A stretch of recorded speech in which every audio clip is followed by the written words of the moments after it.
नमस्कार किसान भाइयों, मैं पंकज और आप देख रहे हैं पंकज चैनल फार्मर में आप सभी का स्वागत है। किसान भाइयों, आज की वीडियो खास होने वाली है। वीडियो को अंत तक देखिएगा, जब भी आपको समझ में आने वाली है। तो किसान भाइयों, आज हम बात करेंगे हल्दी की खेती पे और इसी का जानकारी देंगे। तो किसान भाइयों, हल्दी की खेती के लिए भूमि की चुनाव करना अति आवश्यक होती है। हल्दी की खेती बलुई दोमट या मटियार दोमट मृदा सफलतापूर्वक की जा सकती है।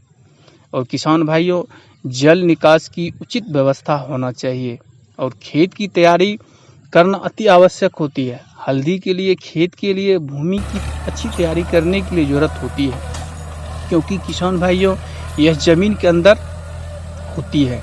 इसमें किसान भाइयों अच्छी तरह से भुरभुरी बनाना चाहिए।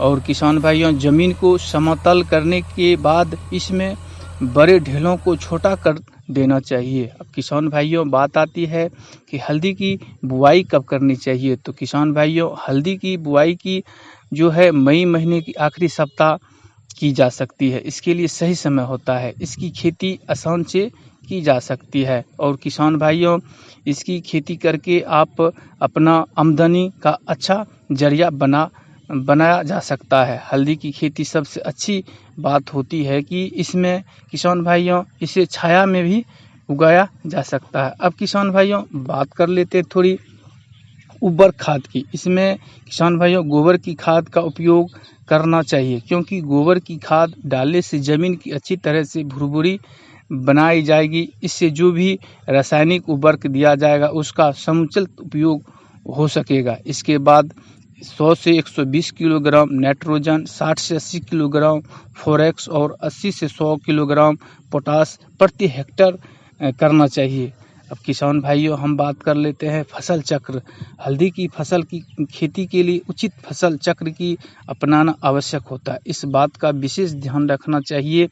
यह फसल ज़मीन से ज़्यादा पोषक तत्व की खींचती है, जिसमें कि दूसरे साल उसी ज़मीन पर इसकी खेती नहीं करे तो ज़्यादा अच्छा होगा। अब किसान भाइयों, हम बात कर लेते हैं इसकी विकसित किस्में की। हल्दी की पुराना सोनिया और दूसरा गौतम, रेशमी, रोस्मा, रोमा, कृष्णा, गुठूर, मेघा, सुकर्ण, सुगंध और शियो एक किस्म होती है, जिसका चुनाव किसान खुद कर सकते हैं। और किसान भाइयों, अब हम बात कर लेते हैं कि बुआई।